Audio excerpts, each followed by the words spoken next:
This is the Influencer Entrepreneurs Podcast with Jenny Melrose, where I strategize with business owners on how to grow and scale their businesses to hit their income goals.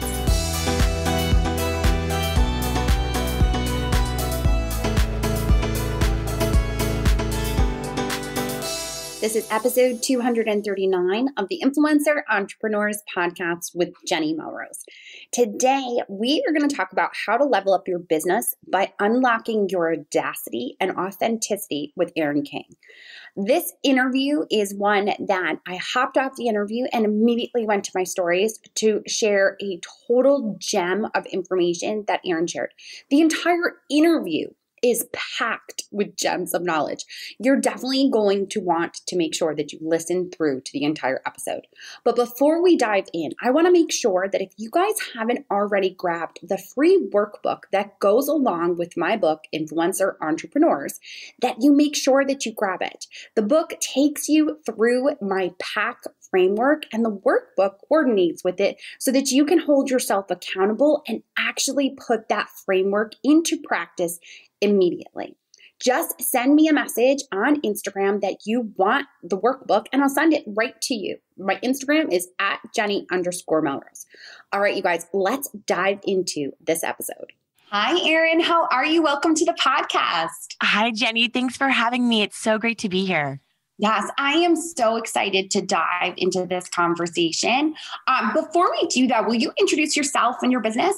Sure. My name's Erin King, and I write books. I share ideas. I'm a 3-time entrepreneur. I've had a web development company and e-commerce business, which was a tampon delivery service called PMS.com, which is a whole story we can dive into if you want. And then my third company the last 10 years is Socialite Agency, which is a social media agency, which has worked with everyone from the Oscars in Hollywood to the United States Navy at the Pentagon. And what I do is I help women and a few good men level up how they show up online, offline, and all the time. Love it. So you obviously throughout your business entrepreneurial journey have had to level up. And that's really what we're going to dive into today. Yeah. How would you define that idea of leveling up within your business? What does that mean to you? Well, I think the problem that we face as entrepreneurs is when we first dive in, we think that the definition of leveling up and success is universal for all. We all subscribe to this ideal of whoever it is that you follow on Instagram that in your mind is what leveled up looks like. And when you're listening to this podcast, someone probably just came to mind for you. That gal that you see and you're like, that's what it looks like. That's success. But the truth is, and I learned this the hard way over multiple ventures, 2 failed ventures, very painfully failed ventures, very expensively failed ventures, and 1 successful one, finally, 3rd time is a charm, that when you are chasing down someone else's version of leveled up and success, even if it is a dollar amount, even if it's your goal for Q3 or Q4, even if it's whatever you've decided, the house, the car, the staff, whatever your definition is, sometimes you'll hit that and you'll find that you don't feel the way that you thought you would. Success doesn't feel like what you thought it would feel like. And so, in my opinion, leveling up in your business is where you kind of reframe the way you look at it from this place you go, like this mountain of best lifeness that you just get to the top and you sit there and just soak in the best life view. And then guess what? You get bored. You see another peak. You get hungry, whatever. And then you're like, let's reset the bar, like hedonic treadmill, right? Hedonic adaptation, like getting to the next level. And so I don't think it's about leveling up an actual game show or like video game levels, but it's more of embracing that it's a constant reset. It's a constant journey. It's a constant reevaluation. I mean, in our business, writing books now and doing coaching and training and keynotes, we reevaluate what leveling up looks like every single quarter. We don't go longer than 90 days chasing down something without reevaluating what it looks like. And so leveling up for us in this season right now is about redefining how we show up for our audience in this new normal kind of almost fingers crossed, hopefully post-pandemic.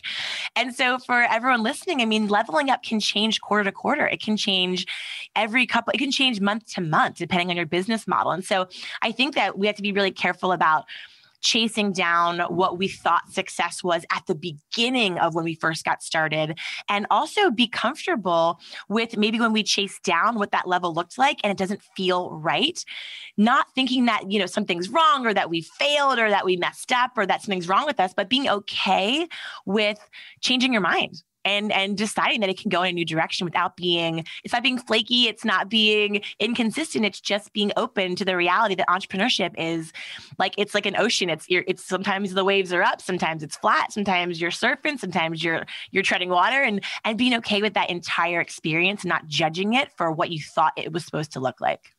I think it's so important that you started off with the idea that we had an idea of what we thought it was supposed to look like for our business to be successful or what it should be. And that's not our reality. It's not a matter of always looking at Instagram and seeing the perfect that everyone else is putting out there if it doesn't sit right for you and your family. And I think especially when we're talking to women in particular, the family piece has to come into mind. I just think that it's so important. Not only did we learn a huge lesson with this pandemic of how our roles can quickly change in our business, but also within our families and how much we have to take on and kind of go with the flow. So I love that you really define that leveling up does not have to be the same for everyone, but that it's just getting to that level that you're comfortable with, what's right for you and your family.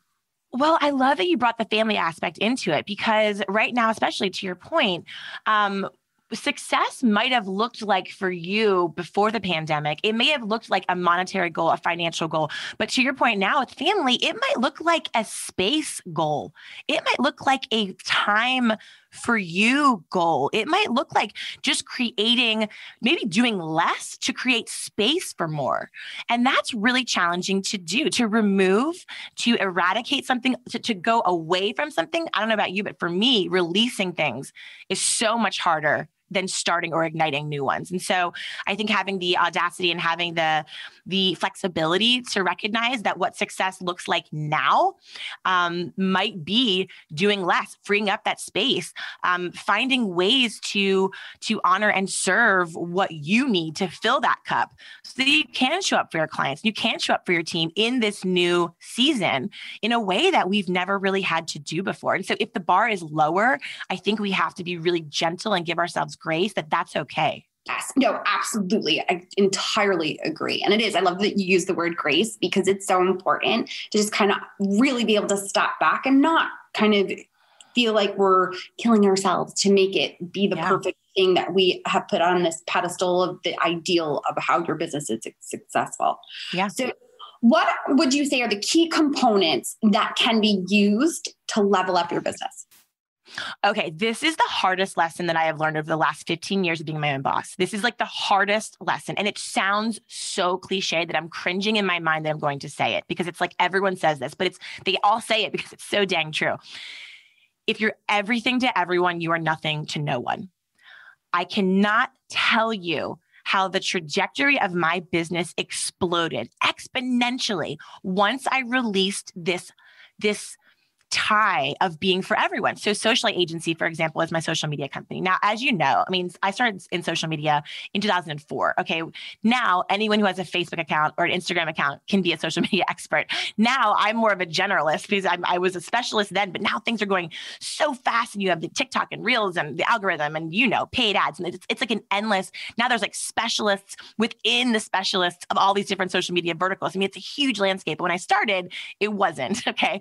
And so one thing that I learned in starting an agency was we did social media. Well, when we were for everyone, reputation management, paid, influencer marketing, social selling, B2B, B2C, small business, when we were just kind of like anyone that will hire us, if you'll give us money, we'll figure it out. We struggled. We struggled to be different. We struggled to scale. We struggled it felt like we were fighting for every dollar, and we got stuck in that cycle. And that's the cycle of every month you work your butt off, you change the world, you show up, you do all the things. But at the end of the day, when you look at the P&L, you're like, where is the profit? Where is the result? Where's the fruit of all this freaking labor, right? And so one day I was reading a book. It was called, it's called The Startup Owner's Manual. It is a very large textbook looking, non-sexy small business book.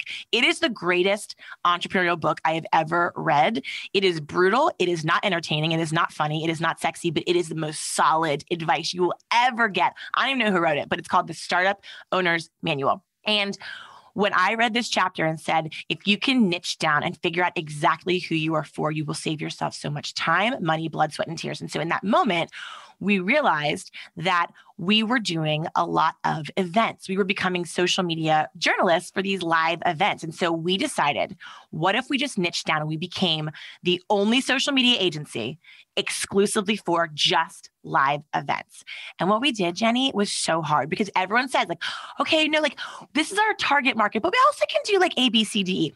So we niched down to be just the live event social media agency. We changed our website. We changed our verbiage. We changed our strategy. We changed our prospecting. We created a list of the top 100 largest conferences, trade shows, and live events in the world. And we said no to everything else. We had all kinds of things coming in. And trust me, for the first couple of months, I would say the first 5-6 months, it was so tempting because you need the money. You need the money. And saying no to money is so hard. But we knew in saying no to that, we would be niching down and saying yes to exponential growth. And we fingers crossed, trusted the advice and went for it. Within 18 months, my business went from a small agency doing a little bit of everything, being kind of okay, to number two. We exploded in being really, really good at just the live event social model. We became the actual experts from just doing this one thing really well. And our word of mouth and our referrals went through the roof because everyone was like, oh, you have a trade show? Oh, you have a conference? Oh, these guys just do live events. When we became the specialists, when we niched down, our business exploded. We got the Oscars, we got Fashion Week, we got these incredibly insane clients.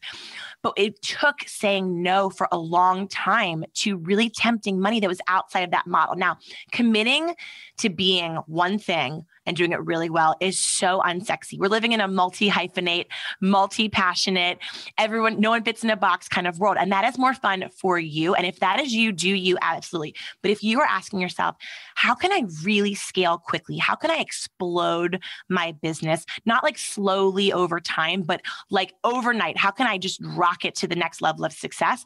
If you have the discipline and if you have the desire and the ability to figure out exactly who you're for, you will see unbelievable results. Same with my business now, with my coaching business. I was being for all entrepreneurs, all female entrepreneurs, and I still am. But when I realized, about 80% of my market is a lot of network marketers and MLM gals. And I love their hustle, I love their passion. A lot of my best friends are high up at these companies. I love what they're doing. I love what they do. They seem to love me. What if I changed my language to be just for direct sellers, network marketers? Again, the minute I did that, boom, exponential growth. Because when you're for someone specific, you're easier to refer. And referrals are the fastest way to grow your business without spending a fortune on advertising. Yes. I think that niching is always something that people struggle with because they always try to say, I'm multi-passionate. I have all these different things I want to talk about and all these different ways I can serve. But when you can point that one thing that you are the expert in, like you said, and you made yourself that by doing just the live events, you became known for that. And that's what people are looking for. They want the expert. They don't want someone that's a jack of all trades. Yeah. So I think that's such great advice. Yeah. You also talk about audacity and authenticity. And I think that kind of like falls into when we're talking about niching. Can you talk a little bit about how you applied those principles as well into kind of leveling up? Oh, gosh. Well, it's funny, Jenny, because as women, I think we tend to be looking for the step-by-step, the manual, the strategy. We all listen to podcasts like yours, your amazing podcast. We read amazing books like yours. We go to coaches and trainers because we want someone to show us the way. Here's the thing. As women, and this is a huge generalization, but as women, we are very intuitive. we actually do know what is right for us. We actually do know how to move forward. It's like that speech that Reese Witherspoon gave at one of those award shows a couple of years ago, where she was making fun of the female archetype that was in Hollywood first. Like, what are we going to do? And she's like, do you know any woman in any situation that looked around to a man and asked them what we're going to do in this situation? She's like, that's not even reality at all, right? So we know where we're going. We know what to do. And I think sometimes that can be a little bit abrasive or shocking. And when women step into their power and take up space and speak their mind and do the dang thing, sometimes it can be a little bit shocking. And the definition of audacity is daring greatly, daring boldly, which is sexy. Who doesn't want to dare greatly, dare boldly? Brene Brown, great. Okay, it's beautiful. But the second caveat of the definition is daring boldly and greatly, even if it might shock or even offend someone else. And that's where we put on the brakes, right? Because no one wants to be shocking. And certainly in a cancel culture like today, no one wants to be offensive. So it's like that second piece, which is, so daring boldly, daring greatly is on you. That's the action you're taking to make your dream a reality, to run your business, to bring your venture into the world. But the second piece of that, the shocking or maybe even offending, now we're tiptoeing outside of our intuition, outside of ourselves. Now we're talking about reactions to our big, bold moves. We're talking about how do we process the world's response to us. And so when it comes to growing your business and making big, bold, audacious moves, getting better at redefining people's red lights towards you, in my opinion, in the grittiest gals that I know, and in my personal experience, is the differentiator between those of us who stay stuck and those of us who explode towards success. Here's what I mean by that. When we fear people's reactions to our big, bold, audacious venture, move, sales strategy, team decision, life choice, whatever, you moving from Florida to Charlotte, talking about our friends that are moving from New York to Florida, whatever the jam is in the season that you're in. When we look at the big, bold moves we're doing, we actually aren't scared to move to Charlotte. We aren't scared to move to Florida. We're not scared to do the thing. What we fear is that those around us who we love, who we want to love our thing, we want those that love us, those that we love to love our thing. We're afraid when they reject our actions, they're not rejecting our move or our venture. They are rejecting us. They're rejecting us as humans. And the fear of that response is actually what holds us back. And so my new book coming out June 1st, which is called You're Kind of a Big Deal, is all about unlocking your audacity, which is that element. It's like confidence's older, bolder, sassier cousin. And it is the little element that allows you to niche up that gear one step further to break out of that routine. So when people say, like, the worst advice people ever give, in my opinion, is when they say, like, Jenny, just like, don't care what anyone thinks about you. Who cares what anyone thinks? This is the dumbest advice. Like, psychos and narcissists and sociopaths don't care what anyone thinks about them, right? And so if no one cared, no one would post on social media. We're all looking for this feedback loop, like us, like love our thing, love our stuff. And so it's not about not caring what anyone thinks about you when you're doing big, scary things and making big, audacious moves. But when the stakes are the highest and you're at that crossroads of starting the business or making the pivot or niching down or saying no to business that doesn't serve you or creating space as a mom to maybe release revenue producers to create space openers, whatever it is for you, it's about caring more what you think about your choices. And that is the difference between staying stuck in the collective's opinion of who you are and what you're doing and stepping into that big deal energy, that intuition energy that does know exactly where you're headed. I couldn't agree more. The whole reference that you had, first the Reese Witherspoon, because I started giggling as you saw, because I just recently watched that again. Like, I had seen it years ago and then I must have just watched it this weekend. So of course it's very cognitively aware of it. Yeah. But the other piece for me is that I agree when you say that to people, just do it. You can't worry, just do it. Don't care what anyone thinks. For me, what has always helped me to be able to do the leap, because you're talking about family moving from New York to California, New York to Charlotte. And when I left, my parents disowned me. Like, they were like, we're not speaking. This is done. You're taking our grandbabies. It was like horrific for us. We have since, everything is much better. And it was just like that was their stance of trying to make me stay. But what I realized and always made it easier for me to be audacious was I'm helping someone solve a problem. If I can get to the meat of, if I don't put this out there, they're still going to stay stuck. If I don't do the thing, they're not going to know how to move forward. And that is selfish. For me, that's how I'm able to look at being audacious and authentic, because I'm falling into the fact of reminding myself that I have a problem, a way in which I can solve that problem for them. So I think that that's just so important, the way that you put that together. Well, Jenny, I'm sorry that happened with your parents, but I'm thrilled to hear that you've had that reconciliation. And I identify with that story very strongly. Moving to California, my entire family is on the East Coast. And my dad was like, I will cut you out of my will if you leave us, So, I mean, it depends on where you are in your life. Maybe it's not an audacious thing like starting your own business or moving across the country or moving to Charlotte and taking the grandbabies. It doesn't always have to be this big monumental thing. Sometimes everyday audacity, I call them basic brave moments. They're not Malala fighting off the Taliban brave. They're not Bethany Hamilton with the arm eaten off by the shark going back in the ocean brave. They are every day authorizing yourself to trust that you do know, and that it's okay if not everyone loves your thing. Because what we're doing is when we are taking a big action, whether it's moving to Charlotte or California or starting a venture or a small action, but big actions, they provoke big reactions. And so part of being audacious and unlocking your big deal energy is reframing people's pushback and their no girl and their red lights, reframing that as actually excellent indicators that you are doing something that matters. You are moving in a direction that is going to impact, like you said, either others or create a movement or actually take you out of that same old washing machine cycle of like, I've seen this movie before. When you get those big reactions, because people's reactions to your move, the reactions to your business, the reactions to your life, that's just a reflection of them. Reactions are reflections. It is a reflection of how what you are doing is making them examine their life through a certain lens. It's how it's making them feel.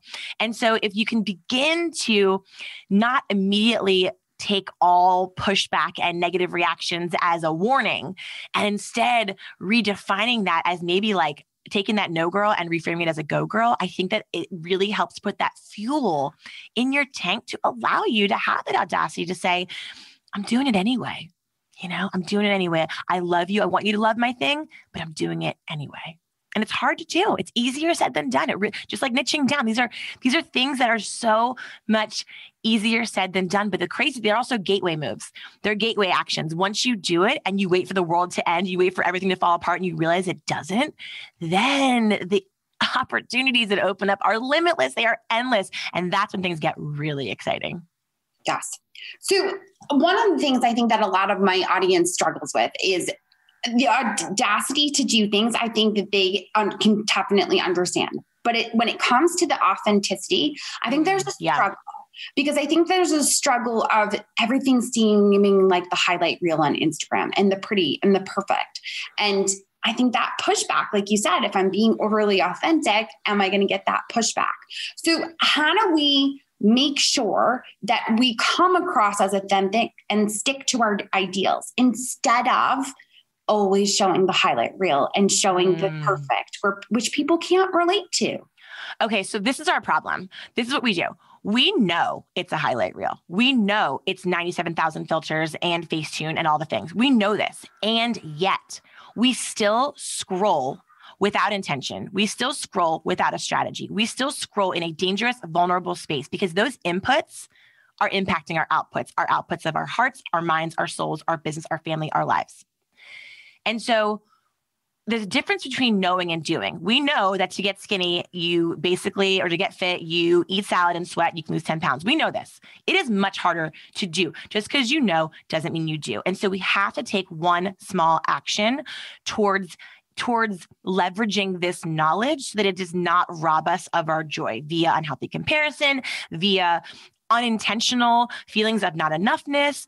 And so I think there's a major need for all of us to go from knowing this to changing the way we have this relationship with our devices, with technology, with social media. I have not solved this problem. We make our livelihoods on social media. We make our phones are our business. And You have to find a way in your realm. And I certainly have what's working for me, but everyone has their own realm. For me, I mean, I have done 3 things differently when it comes to my relationship with social media. Then I'll get back to the authenticity question. Number 1, I actually have committed people. Again, we all say this. I'm actually charging my phone in the other room. We know we're supposed to do it, but we don't. We do it for 1 or 2 nights and then it sneaks back in like a scandalous ex-boyfriend, right? I actually charge it in the other room. That is huge. Number 2, I absolutely Marie Kondo the hell out of my newsfeed once a month. I do it on the last Sunday of every month. My alarm goes off and I Marie Kondo those that are not sparking joy. I'm not saying cultivate a homogenous newsfeed where you're not getting a diversity of opinions. I'm just saying if someone is making you feel less than for whatever reason, block and bless, set them free. You have to do it. Okay. We know these things, but you have to actually do them, right? And the third thing I do is I seek out at least one person a day. I do one person a day. A little alarm goes off my phone. It says, find the light. And find the light means to either ask someone or search for one new account or individual to follow that when you see their content, for whatever reason, it makes you smile. It makes you laugh. It brings you joy. So for me, I just found this incredible woman locally yesterday who she's like 75 and she's a grandmom who surfs here in Southern California, and she does her arm workouts and she posts her shakes and she's just this little tough dynamo. And I just watched her content and I just smiled. I was so inspired. Like, this woman is goals. And I followed her. I followed a 75-year-old grandmom influencer in Orange County because she made me smile. That was yesterday. But so it's like little steps of first controlling the intentionality of our inputs online is huge. Let me circle back to your authenticity question. The authenticity question, there's a fine line between being real and oversharing. There's a fine line between polished, creative perfection, which we are currently experiencing a lot of fatigue around. There is major perfection fatigue online for all of us. If you are feeling it, if I'm feeling it, we are all feeling it. So the good news is there is a thirst for less of this already happening, okay? On the flip side, I'll give you an example of what happened to me lately. So about 2 months ago, I actually lost I had a puppy, a Cavapoo puppy named Stevie Nicks. And she was 8 months old. And I only had her for 6 months. And she was hit by a car in front of me, 1 block from our house. Okay, biggest traumatic event of my life. Without going into the whole story, the universe aligned, God delivered. And without being ready at all, we ended up with a long, crazy, meant to be insane story, getting her sister from a different litter, same parents, who's our dog now, who's Betty White. So it's grief and gratitude. There's a happy ending, sort of, but it's a whole complicated emotional mess. Like, your face is like, help me understand how you're processing this. Exactly. So being that I am a thought leader and I'm a contenter, and I'm, as you can tell, not a very filtered person, I am very open and honest. My content took a decidedly less motivational turn because I was reading books on grieving and I was doing podcasts on grief and unpacking the non-sexy topic of what do you do when your heart is broken? And I started sharing all of this very vulnerable, emotional, authentic content. Here's what happened, Jenny. 80% of my followers and my meeting planners and my clients applauded it, leaned in, sent messages. I feel seen. This happened to me. The stories poured in. They loved it. There was so much thank you for this, because it's not toxic positivity. It's reality. It's real. We feel your heart bleeding on the internet and we are seeing you, and it's helping us work through our own things. 20%. I got people unfollowed me. I had one meeting planner ask me, our events in July, you're going to be like motivational and happy again by July, right? Because like, you're a motivational speaker and you kind of seem depressed, you know? So 20%, there was, to use your word, that pushback that we fear. But the thing is that 20% of the pushback, what I have realized is that if they can't identify with me in my dark seasons, then they don't get to have me in my light seasons. So I set them free. And I said, I don't know how I'm going to feel in July, but if you want me to refer another keynote speaker for you, I'm happy to. I have some great gals who are going through a really high season, happy to connect you. On the flip side, the 80%, I had meeting planners that referred me to their friends. They're like, look how open and vulnerable. You want the real deal. You don't want the practice polished bits of perfection. This is your gal. So the ones that love your authenticity will lean in harder to become an advocate and refer you. And the ones that are pushed away by it, again, back to the niching down. My grandmother is from Ireland, and she always says, love, you'd rather be someone's shot of whiskey than everyone's cup of tea. And that is the truest statement I've ever heard when it comes to authenticity, especially online. Yes. Oh my goodness, that story. You're right. I had my face just trying to process exactly what you were saying and what you had gone through. And it's funny that you gave that story of the grief, because when I go into those very personal moments where I'm trying to work through them myself, I'm an introvert. So I have a tendency, like, I shut down, and I have to shut down social media, and recently have gone through that, where there was a little bit of a health scare for me. They had found a lump in my breast, and I immediately went to, oh my God, it's gotta be. And found out everything was fine. There is nothing there, nothing to worry about. But I shut it down for like 3 weeks. There was no social media, there was nothing coming out, still working with clients, still running my business. But it's kind of like my way of processing. Since I have now spoken about it and addressed while I was gone and told my audience, like, part of it is you got to know when you're able to show up for people and when you can't. Mm-hmm. And I think you have to be able to give yourself the grace for that. In my own mental health, I know that I'm an introvert, and then I shut down when that kind of stuff comes down. I'm not going to be helpful to anyone during that time. So coming out of it and then sharing that and giving permission for others to take the break when they need it, to do the things that they know mentally they have to do for their own mental health, I just think is so important. Yeah. Well, I'm sorry that happened, but I hope you're okay. Hopefully you're doing, you're working through it. You're good. So thank God for that. And I love that. The phrase, give yourself permission. I hear what you're saying. And I've kind of reworked that phrase. I don't know why. I feel like giving yourself permission still something we have to ask somebody. So I've been using the phrase, like, I am fully authorizing myself. I am authorizing myself that I may step away from social media, that I may skip my email newsletter for a month, even though I haven't skipped it in 3 years. And guess what? The beauty of it is that I think we fear if we don't show up constantly for people that they're going to leave us, that we're going to lose them. And yes, in a perfect world, consistency is key in social media. And it's better, in my opinion, to have taken that space to process what was happening to you, to refill the cup. And then when you came back, number one, everyone was so excited to see you, because absence does make the heart grow fonder, especially in social media followers. And when you showed up, you were Jenny Melrose, firing 100% back and ready to serve, versus, using your audience as a form of therapy, which some influencers will confuse authenticity as, trauma dumping. And there's a difference. There's a line, right? You want to make sure that you are serving them and making sure that your story has a point. And the biggest thing is that we cannot teach from our wounds. We can only teach from our scars. And so when someone's trying to teach you from a wound, you're like, but you're still bleeding. How is that going to help me? You're dragging me down, drowning with you. So in a way, you have to sort of take that time to heal so that you have that scar and you can speak from even that story. There's so many lessons in that story you can now share about the narrative we tell ourselves, jumping to conclusions, authorizing yourself to step away. I mean, you have like 5 lessons now that you learned from that time that you can now share so that your journey is helping others. Yes, trauma dumping. Oh my goodness, that is such a good way to explain what happens so often on social media. And yes, so good. So I wanted to ask you, talk a little bit about what my audience could expect to learn from your book. You're Kind of a Big Deal. You briefly mentioned it, but I want to know more. Yeah, thank you. So I'm really excited. It's a book baby. She's due June 1st.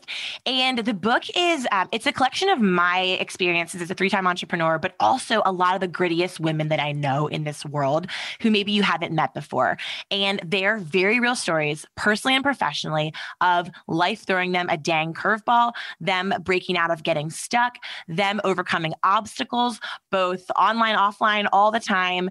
And the book is really about how to kind of ghost your inner good girl, how to face down your fake news fears. We talk about how to stack up your team abundance. There's all kinds of strategies around rethinking some emotions that we experience as women that we think are negative, but maybe might actually be positive. So a lot of the book, we talk about the difference between like unhealthy comparison, but also there's a healthy aspect of competition that we don't want to forget about as well.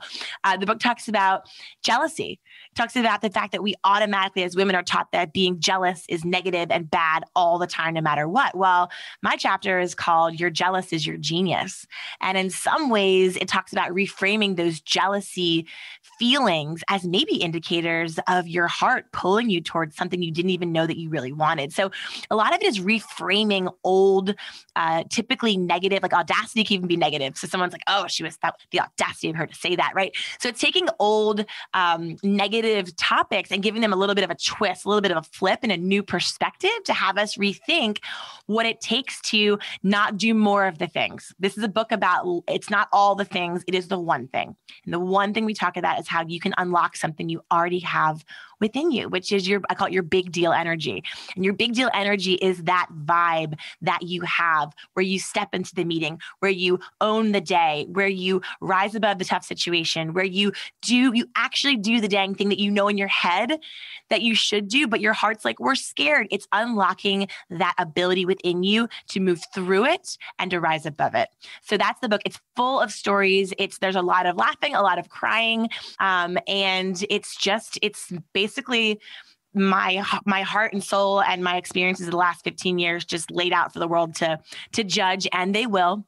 Never read your own comments. Don't read the YouTube. Don't read the Amazon, right? Because you're putting yourself out there. And like I said earlier, a lot of people will love you. A lot of people will not, whether it's social media or a book, and just making peace with that and knowing that you are kind of a big deal to the right people will give you the audacity to execute and to release it.